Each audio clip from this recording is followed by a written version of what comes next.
Expresa Monseñor Alfonso Uribe hablando acerca de la formación pastoral. El fin del seminario es formar al futuro apóstol para que sea durante toda su vida sacerdotal una lámpara que ilumine y encienda.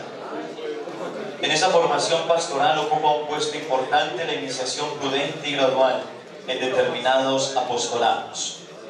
Ofrecemos un cordial saludo de bienvenida a Monseñor Darío Gómez Zuluaga, quien viene a compartir con nosotros la ponencia acerca de Monseñor Alfonso Uribe como pastor.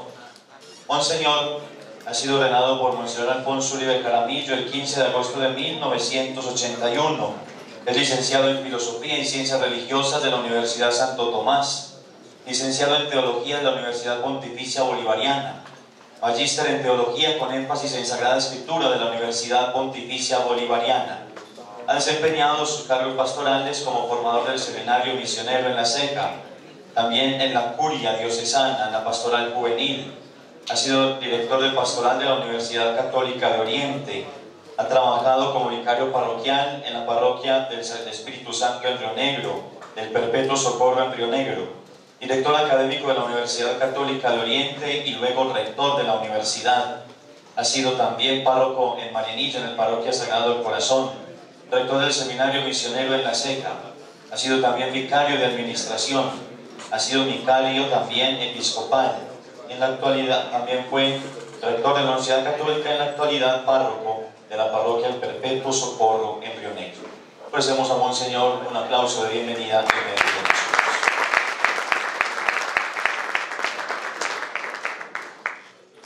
Buenos días. Buenos días.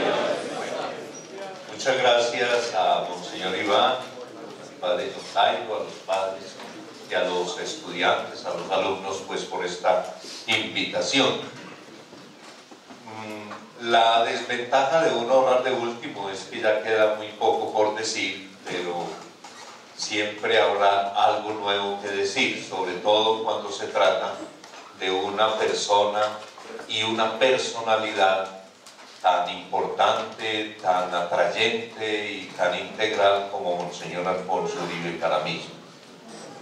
Yo he sido invitado pues para hacer algunos comentarios sobre Monseñor Alfonso, pastor, y he querido pues como estructurar unas palabras, en primer lugar hablando de unos aspectos muy generales de la vida de Monseñor Alfonso como pastor.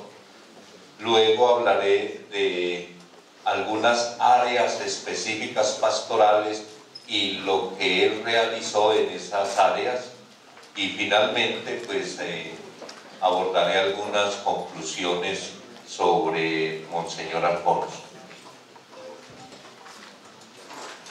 Quisiera en primer lugar pues decirles que una cosa es la vida de Monseñor Alfonso antes de conocer la renovación en el espíritu o carismática, y otra a partir de esa experiencia que él tuvo.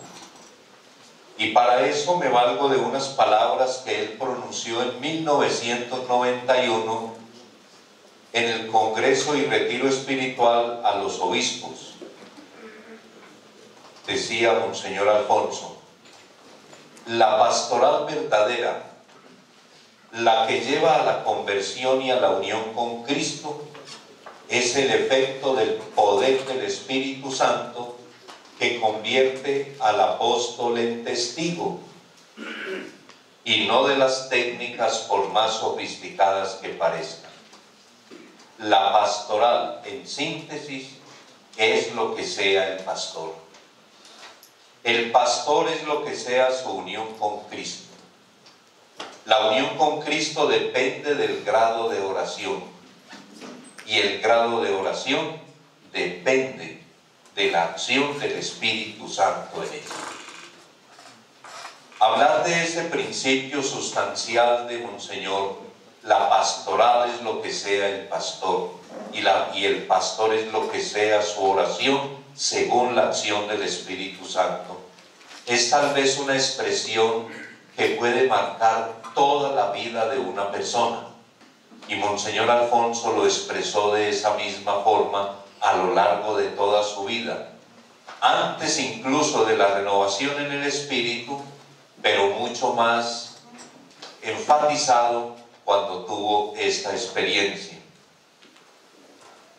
Es tan importante la experiencia de la renovación en el espíritu en Monseñor, que en una entrevista expresó lo siguiente: haber conocido y aceptado la renovación carismática ha sido una de las mayores gracias de mi vida. Durante estos 20 años ha sido el centro de mi estudio y de mi actividad pastoral. Puedo decir que con ella empezó la etapa más importante en mi vida espiritual, personal y de mi apostolado. Nos da la idea lo que fue para Monseñor la renovación en el espíritu. No fue una experiencia pasajera ni marginal. Decir Monseñor Alfonso que ha sido la experiencia más importante de mi vida en estos últimos 20 años y que ha marcado mi vida espiritual, pastoral y mi apostolado, decir eso es hablar de una experiencia profunda, espiritual, que ha marcado toda su vida. Monseñor Alfonso, como pastor, en los últimos años se dedicó a escribir bajo un seudónimo, J.A. Pastor. El hecho mismo del seudónimo nos da la idea de cómo ser pastor para él era lo más importante. J.A. Pastor es un seudónimo bajo el cual él expresó la experiencia de Dios que es amor, así llamó esos escritos, la experiencia de Dios que es amor. Yo tuve el privilegio de compartir la residencia con él en una época en que escribió algunos de esos libros, y me consta que los escribía delante del Santísimo, en la capilla. O sea, no era una elaboración intelectual fruto de unas consultas bibliográficas o producto de las referencias de unos autores, sino de la oración, de la experiencia espiritual. Y el seudónimo que utiliza nos da entonces esa idea, cómo él escribió a la luz del Espíritu Santo.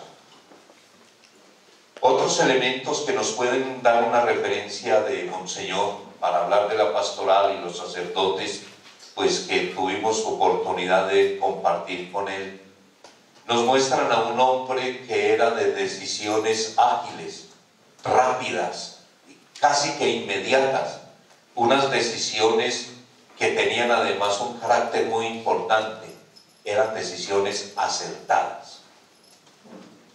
Uno tenía un problema muy grande y él en 2 minutos le daba la decisión y bueno, Dios te bendiga y ya, y uno quedaba uno tranquilo con 5 minutos de conversación, con una decisión tomada y con una claridad en el horizonte de la solución del problema que uno le quería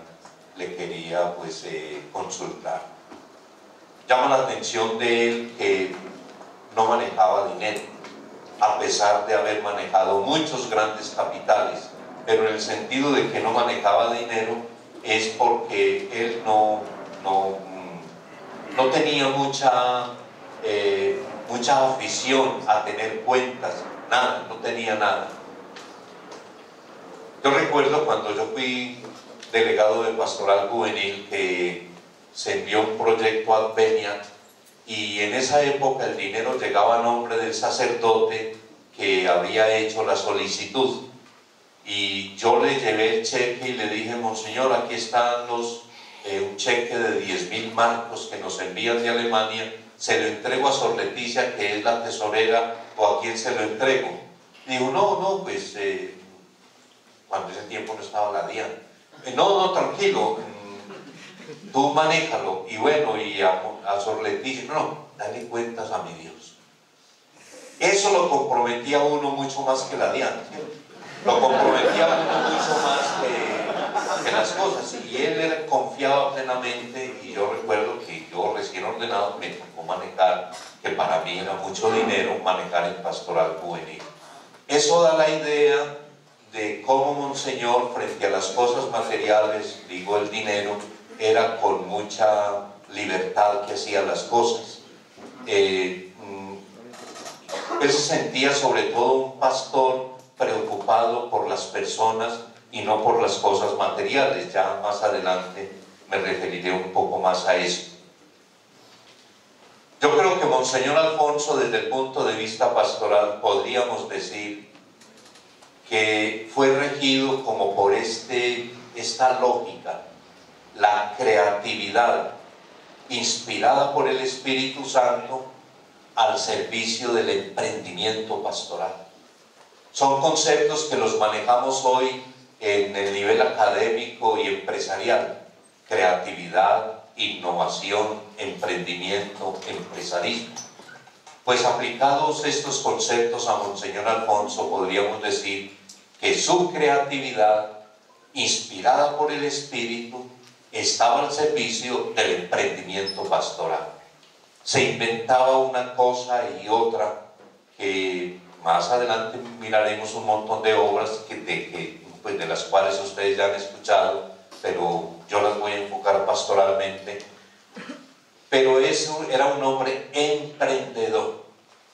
Lo que él alguna vez decía es que los sacerdotes seculares somos todoterreno. Nos le medimos a todo. Nosotros tenemos una espiritualidad y un estilo de vida que nos le medimos a todo. Hoy se llama, pues podríamos decir hoy que somos crossover, ¿no? De todo. Es decir, él era un emprendedor que enfrentaba diversas áreas de la vida, además de ser arriesgado con mucho éxito. En este sentido de la creatividad y el emprendimiento pastoral, Monseñor Alfonso supo tomar riesgos. Lo que hoy podríamos decir que en pastoral, si no se toman riesgos, no sucede nada nuevo. Si no se toman riesgos, no pasa nada diferente en la iglesia. Yo recuerdo muy bien que recién él iniciado en la renovación en el Espíritu, él era vicepresidente de la Conferencia Episcopal. Y en una reunión de jóvenes y de sacerdotes que trabajaban en pastoral juvenil, él decía: pues nos hemos metido en esto de la renovación en el Espíritu y no es del todo comprendida. Pero empezar a hacer estas cosas es empezar a tener problemas. Y él era el vicepresidente y jamás volvió a ser tenido en cuenta en los cuadros directivos del episcopado colombiano, y él atribuía a eso el haber tomado riesgos con la renovación carismática. Tomar riesgos es lo que él nos puede enseñar desde el punto de vista pastoral, pero no los riesgos de una manera improvisada o ser irresponsables en hacer las cosas.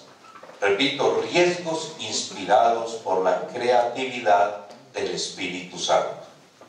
Muy bien, un criterio iluminador de su vida como pastor fue la convicción de que la iglesia, los sacerdotes y las obras deben ser facilitadoras del encuentro de Dios con los hombres. Por ejemplo, él no permitía que nadie se retirara del seminario por problemas económicos. El problema era después para los rectores, pues. Pero él decía: no, hay que buscar las soluciones. Tal vez aplicando esto, que cuando un pobre le menciona a uno el problema económico que tiene, el problema deja de ser de él y comienza a ser de uno. Porque una necesidad comunicada es una necesidad compartida. Y él, pues, el seminario, las obras, la universidad, las parroquias, etcétera, todo está al servicio de las personas y no se puede regir por los criterios económicos. Entonces, como son para facilitar el encuentro de Dios con los hombres, no permitía que nadie se retirara. Lo mismo le dijo a la universidad. También fue muy amplio en la concesión, por ejemplo, de las licencias para absolución de pecados reservados. Él era muy amplio y él daba permisos para la absolución de los pecados reservados especialmente contra la vida. Y él decía, pues gracias que la gente se confiese para seguir poniéndole problemas, decía él con toda libertad. Gracias que se confiesen para seguir poniendo condiciones. En este congreso se ha hablado de Monseñor como escritor, como fundador, una persona con muchas capacidades intelectuales y con una autoridad, hasta una presencia física que se imponía. Y era una persona de quien se decía no había puerta que se le resistiera, porque manejaba excelentes relaciones con el mundo empresarial y con el mundo político. Eso le permitía tener emprendimientos no solamente pastorales, sino también sociales. Pongo un ejemplo. Cuando se creó el embalse del Peñol y que el municipio del Peñol, el embalse cubrió el municipio del Peñol y se afectó el municipio de Guatapé, por iniciativa de Monseñor Alfonso se creó un grupo de laicos donde estaba, recuerdo, Jaime Tobón Villegas, Gilberto Echeverri Mejía, Álvaro Villegas Moreno, Jorge Rodríguez Arbeláez, el padre Francisco Campo, e hicieron que el gobierno nacional creara lo que se llamó el contrato plan, que empresas públicas de Medellín asignara unos recursos para que el producido del embalse por la generación de energía se aplicara a las comunidades afectadas. Ese contrato plan lo comenzó a manejar una corporación que llamaron Corporación para la Cuenca de los Ríos Río Negro Cornare. Estamos hablando de 1978 y comenzó a funcionar una corporación que se llamó Cornare. Cuando en 1991 la Constitución Nacional determinó que se crearan unas corporaciones regionales en todo el país, el modelo que se tomó para la distribución de las regalías por la energía y la minería, el modelo que se tomó fue el de Cornare. Esto quiere decir que Cornare es anterior a las corporaciones regionales. Cornare inspiró a las corporaciones regionales. Y Monseñor Alfonso fue uno de los líderes para que hoy, muchos años después, existan en el país cerca de 60 corporaciones regionales que administran las regalías en las regiones y administran el sistema general de participaciones del presupuesto nacional en lo que tiene que ver con el medio ambiente. Es como para dar una idea de que su preocupación pastoral no solamente fue la evangelización, sino también muchas áreas de su vida.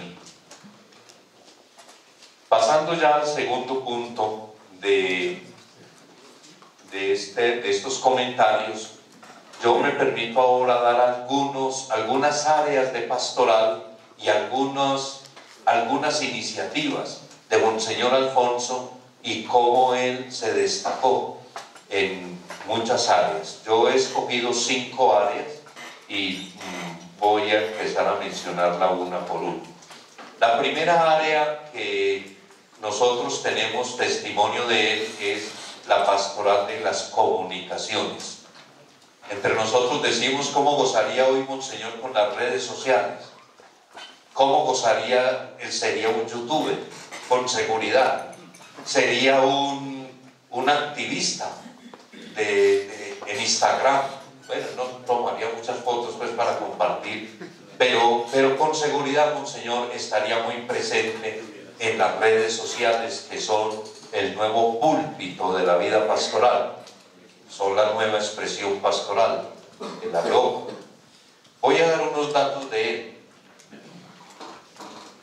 Buscando fuentes sobre Monseñor Alfonso para este trabajo, me encontré este dato.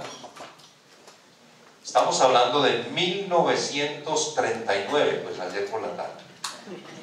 1939 comenzó a editar la hojita del catecismo. Una hojita, la hojita del catecismo. Fue un semanario que publicó. Bueno, hacer hojitas, todos hacemos hojitas. A todos nos ocurre hacer hojitas. Pero la gracia de Monseñor es que lo publicó durante 12 años y llegó hasta el número 233, la hojita del catecismo. Y en los últimos números llegó a un tiraje de 30.000 cada 8 días. Eso nos da la idea del empeño que él le ponía a todos estos asuntos de las comunicaciones.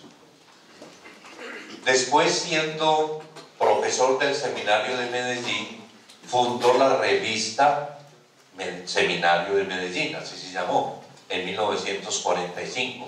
Fundó una revista que él la llamó Teología y de Pastoral. Luego, estando en el Seminario de Cristo Sacerdote, pues también se fundó la revista del seminario.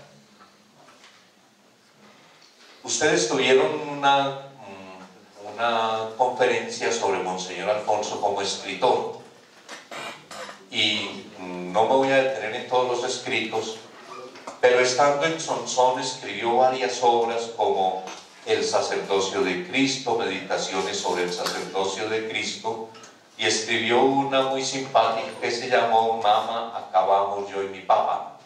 Es un sainete de dos campesinos que van a la ciudad, van al pueblo, y entonces se sorprenden de todo lo que hay allí en el pueblo, y entre otras cosas quieren ir a conocer al párroco y conocer la Virgen y conocer el templo. Bueno, estando en Sonsón escribió las cartas a mis feligreses y una pequeña publicación que llamó El Minuto para Dios.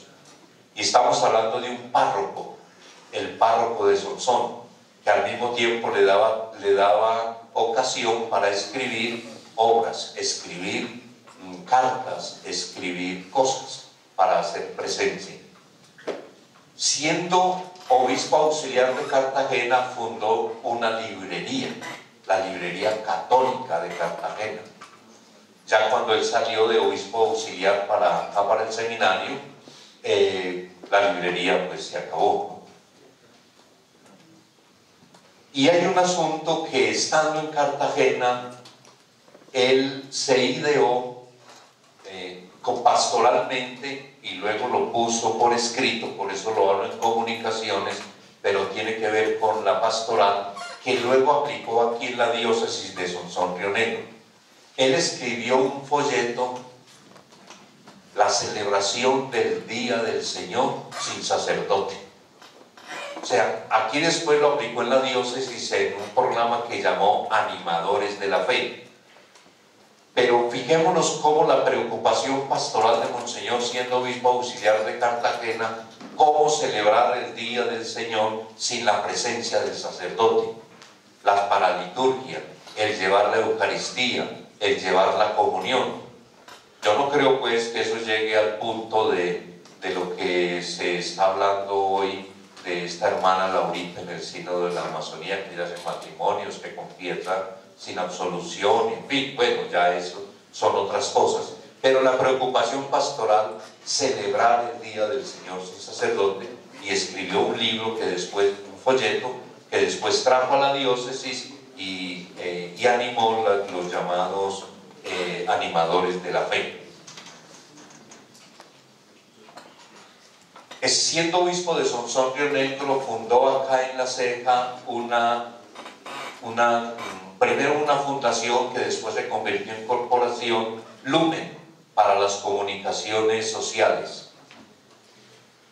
Fue un hombre que le encantaba grabar videos a su estilo, grabar audios, le gustaba multiplicar, pues los que somos de esa época, multiplicar los famosos tacos de Betamax, que eran grandes, y él compró de esas grabadoras de carrete y su habitación era un estudio de comunicaciones de la época, grabadoras de carrete, multiplicadores de cassette, cámaras, porque le encantaba todo esto de las comunicaciones, y para eso fundó la Fundación Lumen, para las comunicaciones pastorales.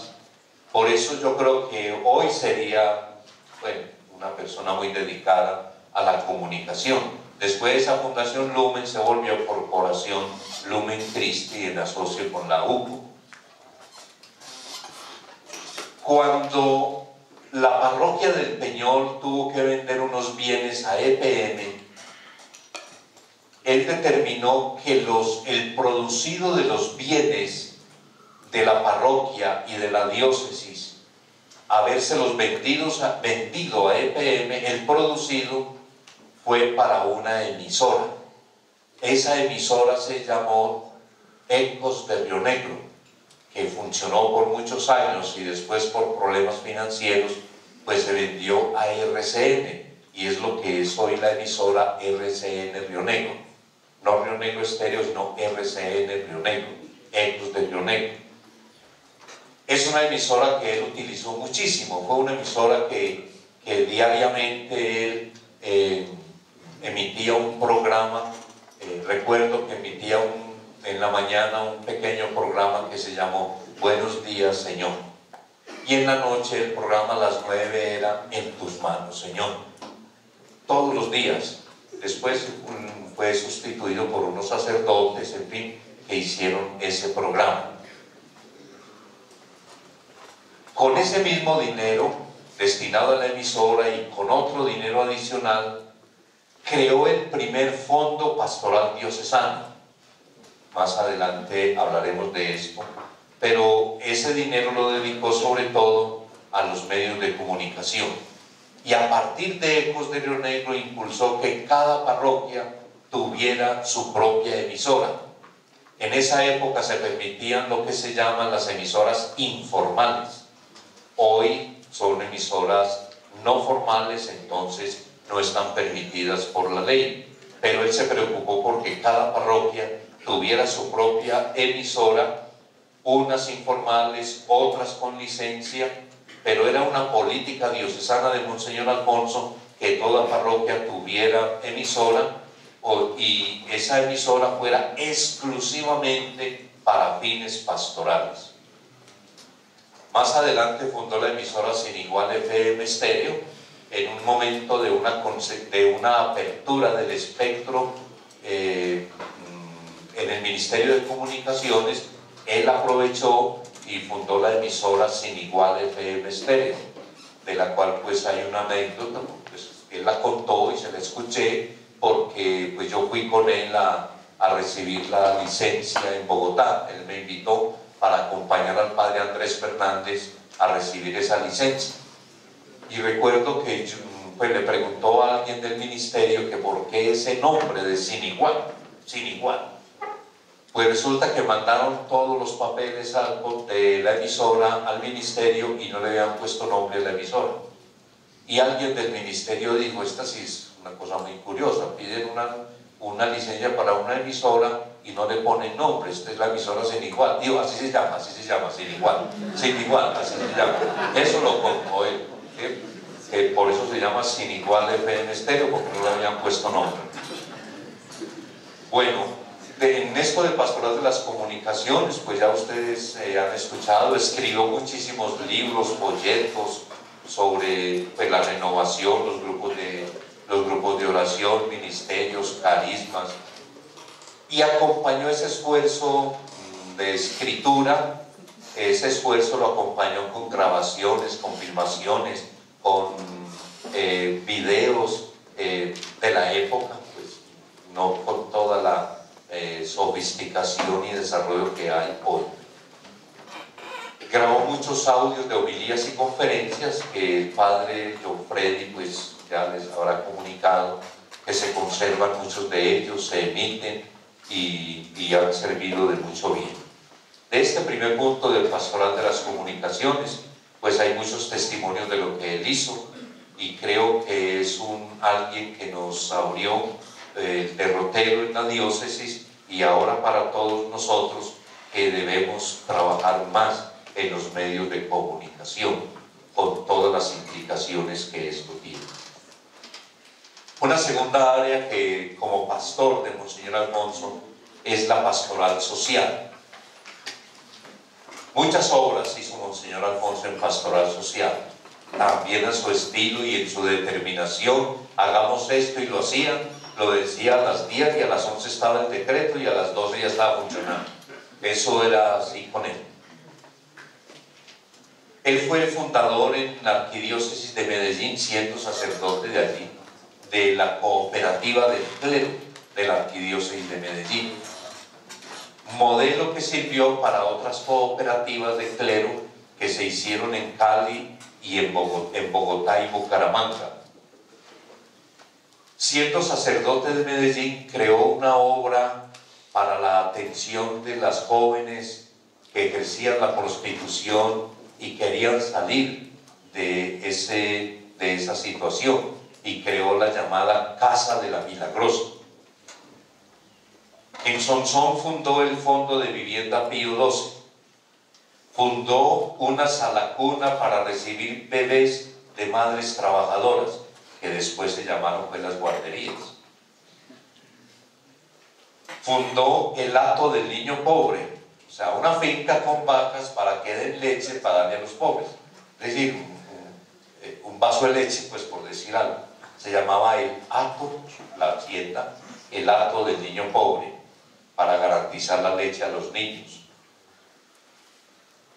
Políticamente aprovechó sus influencias en Sonsón e influyó mucho para que se ampliara el hospital, se pavimentara la plaza y el parque, y se comenzaran los trabajos para mejorar las vías tanto de Sonsón hacia La Ceja como de Sonsón hacia más al sur, Nariño, Argelia y La Dorada. Trabajó muchísimo en ese aspecto. Buscando pues fuentes para hablar de Monseñor, me encontré con esta información. Yo no la sabía. Pronto Monseñor Iván sí la sabe más por Sonsón. En Sonsón fundó dos pequeñas fábricas, una de bloques de cemento y otra de lámparas. Bueno, un párroco tiene que meterse en todo. Impulsó con mucho esfuerzo la reforestación, especialmente en las vías hacia Nariño y Argelia. En La Ceja fundó un centro de rehabilitación para drogadictos en el sector de Fátima, dirigido solo por laicos exadictos.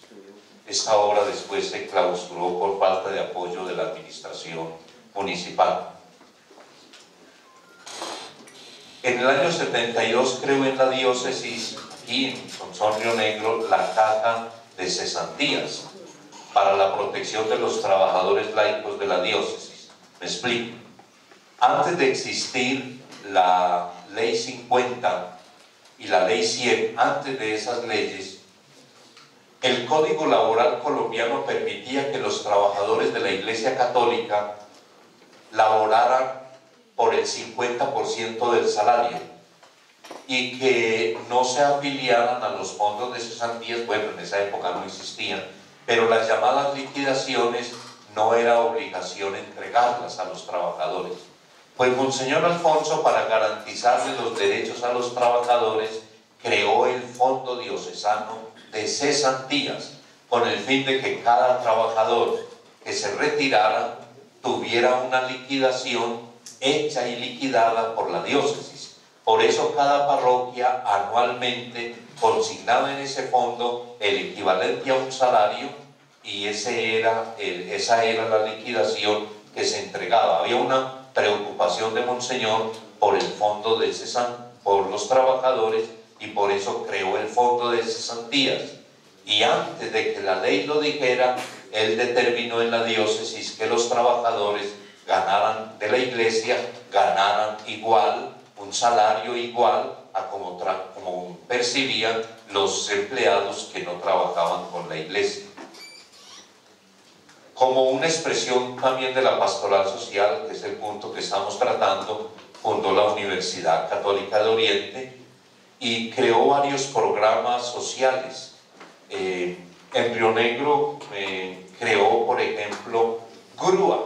GRUA es Grupo de Apoyo a una estrategia que él impulsó y que escribió en un folletico que se llama A vaciar el cuarto de San Alejo, que es una estrategia que él impulsó en Pastoral Social, porque decía: en cada casa donde hay una reforma, donde hay una construcción, sobran 3 adobes, sobra un hierro, sobra cemento, una teja, una puerta.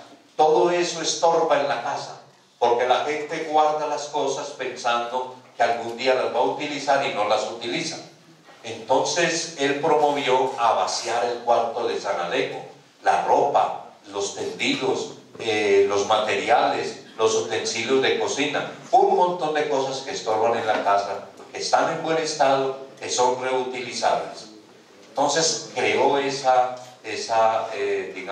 iniciativa, a vaciar el cuarto de San Alejo, y para desarrollar la iniciativa creó una fundación que se llamó GRUA, Grupo de Apoyo para la Estrategia a Vaciar el Cuarto de San Alejo. También en Río Negro creó y todavía existe la Corporación Provivienda y Bienestar Social, junto con Monseñor Jairo Jaramillo. Es una corporación que dio por ahí unas 300 soluciones de vivienda y planes de mejoramiento de vivienda. Todavía existe y todavía está activa esta corporación, haciendo sobre todo mejoramientos de vivienda. En fin, en Pastoral Social existen muchas cosas, estas que les he mencionado, y existirán muchas otras, pero hay algo que junto con la Pastoral Social, la llamada Pastoral de la Caridad y de la Misericordia, pues yo la menciono, un dato, un tema, y porque pues me correspondió en algún momento acompañarlo. Y es que él tenía unos amigos que le daban dinero para repartir, para entregar, para ayudar a los pobres. Y pues yo recuerdo que él me daba un fajo de dinero y nos íbamos para el santuario o por la autopista, o en Río Negro al barrio Juan Antonio Murillo, que es un barrio muy pobre, y decía, y esta ventana, le decía a la señora: no la hemos podido cambiar porque... ¿Y cuánto vale? Pues vale 40.000 pesos. Y entonces me decía: 40.000, pues yo pagaba 40.000. Y este piso, estos niños aquí en esta tierra, y no, es que no tenemos con qué hacer el piso, somos muy pobres. ¿Y cuánto vale ese piso? Pues vale 200.000.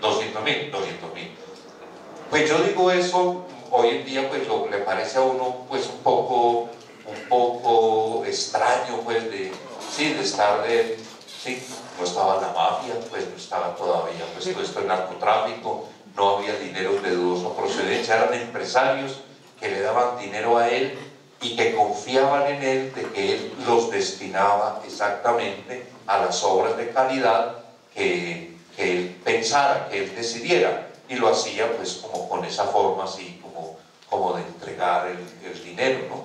Como sin pedirle a nadie cuentas, sin firmar recibos. Vaya que usted haga algo en la parroquia ahora y no tenga el soporte, vean, ahí quedamos pues en la olla, ¿cierto? Porque hay ahora un nuevo contexto político, económico y tributario. Un tercer punto es la pastoral vocacional. Pues yo eso pues muy breve, pues porque eso es lo que hablamos todos los días de Monseñor Alfonso. La pastoral vocacional, iluminado por su lema de vida, ¿sí? El alabanza y gloria del sacerdocio de Cristo. Pensar las vocaciones adultas. Él comenzó las vocaciones adultas en Medellín con una iniciativa que la llamó Seminario San Pedro, como una dependencia del Seminario Conciliar de Medellín. Esa experiencia terminó y luego fundó el Seminario Cristo Sacerdote.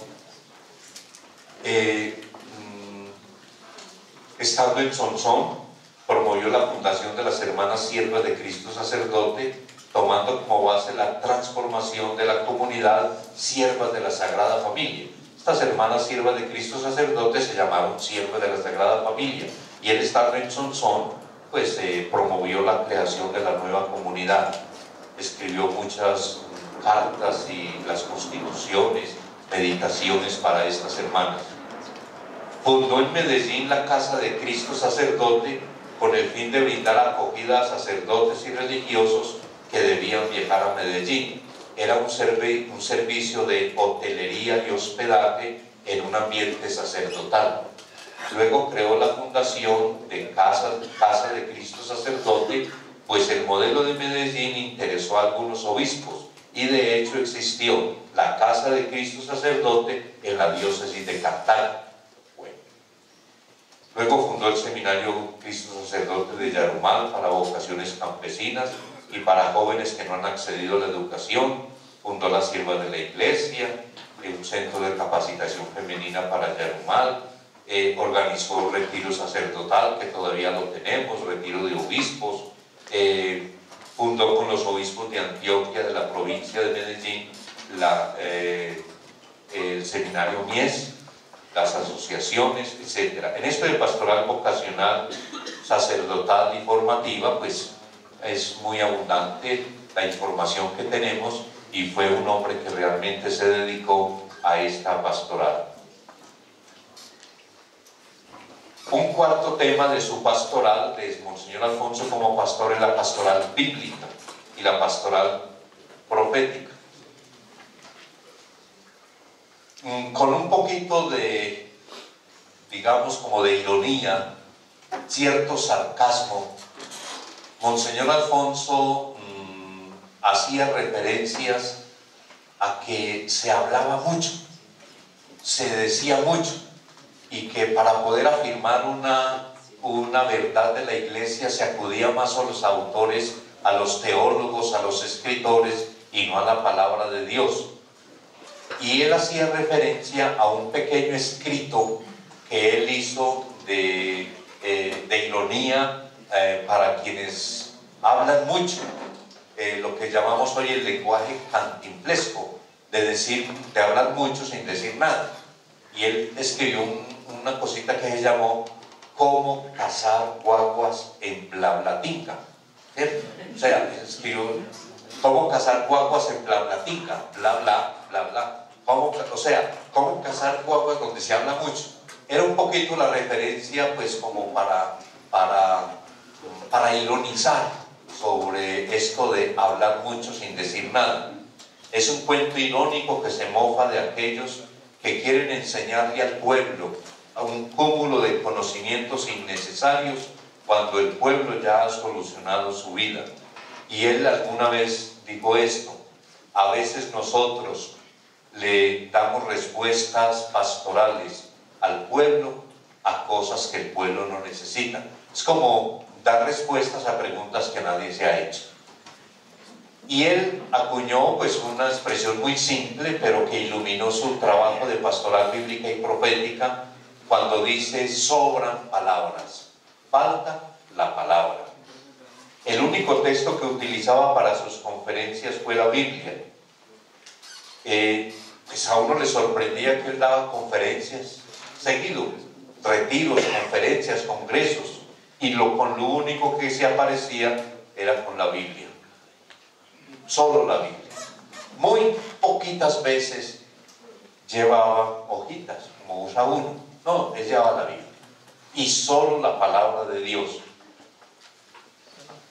Le interesa la Biblia no solamente pues como con el espíritu de la Escritura Sagrada, sino que él también tenía conocimientos de textos, de versículos, se los sabía de memoria, cruzaba versículos de aquí para allá, Antiguo Testamento, Nuevo Testamento. Él no tenía problema en manejar la palabra con una destreza, no tanto técnica en manejo de citas textuales, en números y cosas así, pues como técnica, sino en el espíritu con que él predicaba la palabra de Dios y hacía pastoral profética.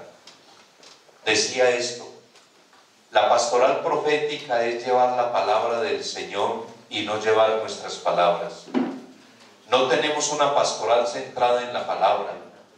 Hay muchas realidades pastorales en todos los campos, pero le hemos dado más importancia a las técnicas, a las dinámicas, a las organizaciones externas, más que a la palabra de Dios. Estamos pensando más en las técnicas que en el Espíritu Santo. Desconocemos que el Espíritu no se derrama sobre las estructuras, sino sobre las personas. La pastoral profética no es muy profética porque no llevamos el mensaje de Dios.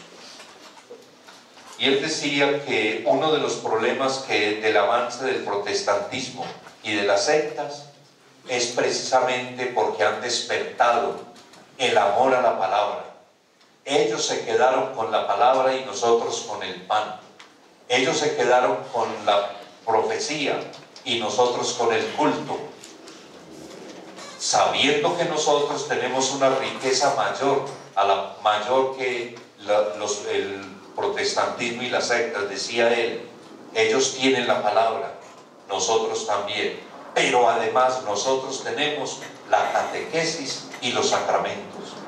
¿Cómo es posible que teniendo palabra, catequesis y sacramentos nosotros no seamos los profetas que requiere hoy la iglesia? Escribió algunos textos sobre pastoral bíblica, se conservan muchos audios, pero sobre todo hay un pequeño texto sobre pastoral bíblica que se llama Jesús Maestro, donde él aborda la pastoral bíblica de una manera un poco más sistematizada.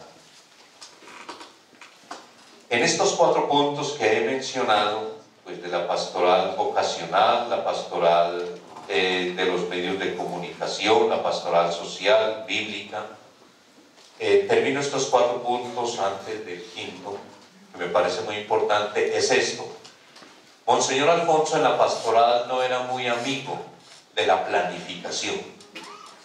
Incluso a él se le consideraba que era un poco improvisador en la pastoral.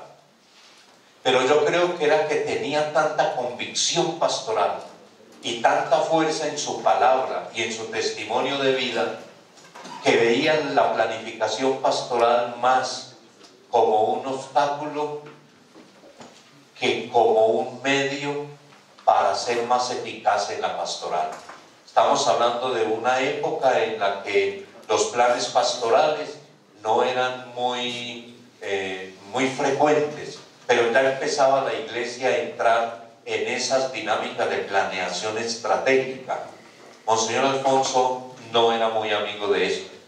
Alguna vez él mostró un plan de pastoral y sacó 3 hojitas, y eran todas las 3 hojas textos bíblicos. Este es el plan de pastoral, hagamos esto, este es el plan de pastoral. ¿Y cuáles son los libros? La Biblia. ¿Y cuál es el fin? La santidad, decía, la santidad, llevar a la gente a la santidad. Un poco esencialista y tal vez elemental en la planificación pastoral, pero era no por improvisación, sino por las convicciones que tenía, y se valía más de la fuerza interior que tenía y lo que transmitía que cualquier plan que se pudiera elaborar. Como quinto punto, pues que de esto del área de pastoral de Monseñor, a mí me parece un área muy importante, a mi modo de ver es la más original de él. Todas las otras áreas, digamos, que son más o menos tradicionales en la iglesia, pero él rescató un área de pastoral muy importante que fue y es el ministerio de sanación, curación y liberación. Esa sí fue una innovación pastoral emprendida por Monseñor, asumiendo muchos riesgos. Fue una pastoral y es una pastoral de muchos riesgos. Como se ha dicho, para Monseñor el gran descubrimiento de su vida fue la renovación en el Espíritu, como descubrimiento de la acción del Espíritu en las personas. En él, según su testimonio, ha sido como una nueva efusión del Espíritu Santo. Parte esencial de este nuevo ministerio, recuerden con la frase que iniciamos, para mí estos últimos 20 años han sido los más importantes de mi vida.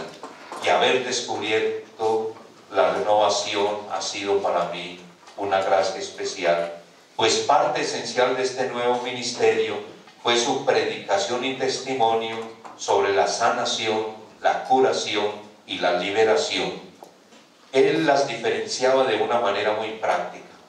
La sanación es del corazón, la curación es del cuerpo y la liberación es del enemigo del alma. Así las definía él, muy sencillamente. Abordamos sanación cuando queremos curar el alma de las personas, y lo primero es el sacramento de la reconciliación. Pero tenemos que abordar también la curación de los males del cuerpo, de las enfermedades, de las opresiones, de todo aquello que afecta la estabilidad de las personas, la salud integral de las personas, y la liberación descubriendo las fuerzas del maligno, identificándolas y luchar contra ellas. Entendiendo la sanación interior como ser liberado de las ataduras espirituales, emocionales, especialmente las que afectan la relación con los hermanos. La curación entendida como sanación corporal de enfermedades y dolencias del cuerpo o afecciones emocionales que se somatizan, y la liberación como la lucha del creyente contra toda fuerza maligna o procedente del espíritu del mal por muchos medios, especialmente las prácticas espiritistas, esotéricas y la nueva era. Monseñor le dedicó mucha energía a predicar y enseñar sobre la sanación interior, y escribió y publicó audios con estos temas: sanación interior en la Biblia, sanados por el amor de Dios, sanación del complejo de culpa, sanación de falsos conceptos, sanación del odio, sanación de lazos familiares, sanación del orgullo y la cólera, sanación interior del corazón, sanación interior, requisito para ser santo, sanación por contemplación. Como vemos, es uno de los temas pastorales más importantes de Monseñor Alfonso: la sanación, la oración por los enfermos y la liberación. Y uno de los asuntos que a él le causó algunas molestias fue que él alcanzó a prever el surgimiento y auge de la nueva era entre nosotros. Por la época de Monseñor se puso de moda en Colombia el llamado método Silva de relajación mental, promovido incluso por sacerdotes y religiosas. Y en un pequeño escrito llamado Los peligros de la nueva era, advirtió sobre los riesgos de estas tendencias para la fe. Le causó animadversión entre los promotores, pues entre ellos había sacerdotes promoviendo la meditación y la nueva era, incluso algunos sacerdotes jesuitas. Como él escribió contra esa tendencia, eso le causó muchos problemas. La tesis fundamental de Monseñor Alfonso es que la nueva era termina sustituyendo al Espíritu Santo. Con el tiempo hemos visto cuánta razón tenía Monseñor. Y él hablaba de los peligros de la adivinación, la magia, el ocultismo. Es el mayor de los males de esta época. Y dice: nosotros, pastores, no somos capaces de enfrentarnos a este poder del enemigo. No nos comprometemos, nos da miedo luchar contra el maligno. Todo porque nos falta santidad de vida, termina diciendo él. Entonces, en este quinto punto, yo diría que es de los instrumentos pastorales más innovadores y arriesgados que propone Monseñor Alfonso. el ministerio de la sanación, el servicio de la curación y la liberación. De sanación, pues ya les he dicho que escribió muchas cosas. Sobre la curación, él escribió un libro muy importante que orienta, que se llama Y sanó toda enfermedad. Y sobre la liberación, escribió un libro que tal vez es el que más se ha divulgado, que se llama Ángeles y Demonios. Son instrumentos pastorales, y yo digo, son antiguos en la iglesia, pero se han olvidado mucho, y por eso afirmo que el aporte principal de los últimos años, pastoralmente hablando de Monseñor, es el trabajo por la sanación. Uno ya en la parroquia encuentra que lo que necesita la gente es sanación, sanación interior, ser escuchada. Miren, hay muchos odios, muchas culpas, complejos, obsesiones, relaciones fracturadas, separaciones matrimoniales, distanciamiento padres e hijos, todo por falta de sanación interior. Yo por lo menos doy el testimonio que ahora en la parroquia el 80% del tiempo se me va escuchando la gente. Y uno escucha y se da cuenta que lo que la gente necesita es sanación interior. Por eso me parece muy importante enfatizar ese último punto. Pues muy bien, de todo esto que yo he querido transmitir, sacaría solo 3 conclusiones. Habría mucho que decir, pero yo aproximo 3 conclusiones. 1. Monseñor Alfonso fue un verdadero pastor que emprendió con acierto una pastoral integral, pues abarcó todos los campos de la vida de la iglesia. Ahí lo hemos visto, todo lo que trabajó en todas las áreas. No fue pues como unipolar, unidimensional, no, él fue amplio. Segundo, desde el tema de la innovación, como se habla hoy, se puede afirmar que tuvo la capacidad y decisión de emprender propuestas pastorales asumiendo riesgos, aún el de su propio prestigio. Arriesgarse en la pastoral para hacer cosas buenas.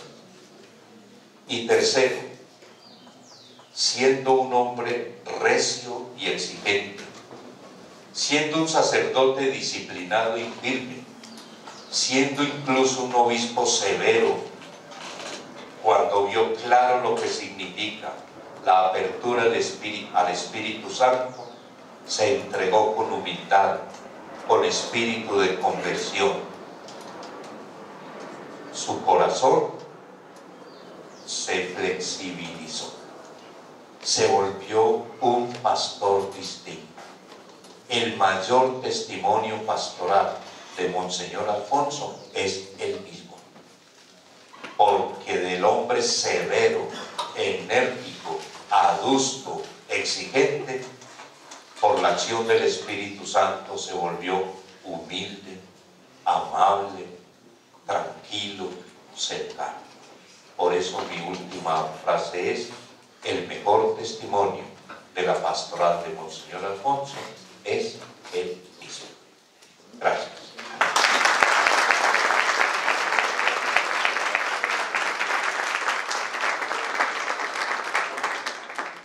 Agradecidos con Monseñor acerca de su ponencia, pasamos ahora al momento de las preguntas. Recogiendo las preguntas para aquí.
nuestra diócesis el afán, entendido como un celo pastoral de Monseñor, sabiendo su amor por la renovación carismática católica.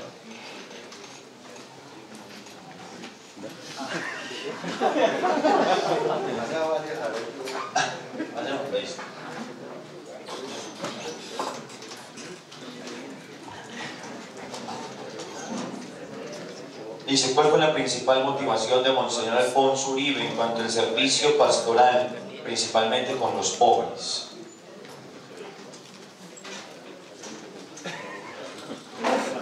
¿Cuál sería una nueva pedagogía con la pastoral juvenil según el pensamiento de Monseñor Alfonso Uribe? ¿Cuáles son los peligros de los que habla Monseñor Alfonso Uribe para los que practican el ocultismo, esoterismo y demás? Bien, pues a ver, un elemento pastoral que Monseñor Alfonso impulsó bastante, yo no lo mencioné, fueron los grupos de oración en la diócesis. Llegamos a tener casi 2000. El padre Mario Toro, en la biografía que escribió, en la historia que escribió de la diócesis, en la parte que habla de Monseñor Alfonso, dice que en un momento había como 1813 grupos de oración en la diócesis. Yo creo que la pastoral de la diócesis pues se ha orientado un poco más por otro tipo de grupos y de movimientos eclesiales. Incluso surgió después de Monseñor Alfonso todo el movimiento de la Lección Divina, pero yo creo que los grupos de oración fueron como pioneros en los grupos de Lección Divina y en los grupos de discernimiento espiritual, con una característica, y es que los grupos de oración no eran coordinados por sacerdotes. El sacerdote era otro participante del grupo de oración, y él decía, el grupo de oración tiene como centro a Cristo, como alma el Espíritu Santo y como objetivo la gloria de Dios. Entonces, en esa primera pregunta, yo creo que nuestra pastoral diocesana debe, pues, o deberíamos todos impulsar un poco más los pequeños grupos de discernimiento del éxito y grupos de oración al estilo de Monseñor Alfonso en los retiros querigmáticos o en la predicación del querigma, y a partir de esos grupos ir ahora en lo que es la política diocesana pastoral, que es la creación de pequeñas comunidades. Los grupos de oración habría que rescatarlos en nuestra diócesis. Sobre los pobres, lo que trabajaba Monseñor era más que todo iniciativas para atender problemáticas puntuales, que la prostitución, que los drogadictos, que un fondo de estudiantes, que subsidios, etc. No es para él lo que es ahora para nosotros el trabajo con los pobres, que es toda un análisis de la realidad, un echar mano de instrumentos técnicos de la estadística, de la economía, la demografía. Ahora somos más técnicos, tenemos mejores herramientas. Monseñor Alfonso, más que una pastoral social como la entendemos hoy, era amigo de atender problemáticas puntuales y aportar algunos recursos para la solución de problemas de los pobres. Yo no sé si aquí les mencionaron algo de la caja vocacional. En algún momento, pues cuando la caja vocacional, que era de la iglesia, se quebró, pues el primero que llevó la palabra y la oración de conversión y las palabras a los obispos fue Monseñor Alfonso. Y no solamente fue, rezó y predicó, sino que dijo, y aquí está el cheque de sombrero negro. Con eso les dio ejemplo. Bueno, esto es el problema de todos, ¿cierto? Entonces, eso nos da la idea que él más bien trataba de resolver problemas puntuales y una pastoral social más en orden de la caridad. Y sobre los jóvenes, pues Monseñor, por la renovación carismática, él se volvió muchas veces, con todo lo adusto que era, se volvió un hombre muy alegre, muy juvenil. Yo tuve la fortuna de asistir al primer Congreso Carismático en Colombia en 1973, en abril, en el Minuto de Dios. Y cuando regresamos los jóvenes de la época, cuando regresamos, Monseñor Alfonso nos reunió y nos mandó pues a trabajar a toda la diócesis. Incluso antes de yo entrar al seminario me dediqué un año a trabajar por la diócesis, porque él decía, si no es con los jóvenes, la renovación no sale adelante, porque son los que tienen el entusiasmo. Pues la pregunta es, ¿cómo qué aportaría Monseñor Alfonso? Pues yo diría, es que él creyó en los jóvenes, decía que es a partir de los jóvenes y la alegría pues que imprime en toda la pastoral, la juventud. Agradecemos a Monseñor Daniel su presencia entre nosotros, su ponencia. Hacemos un fuerte aplauso.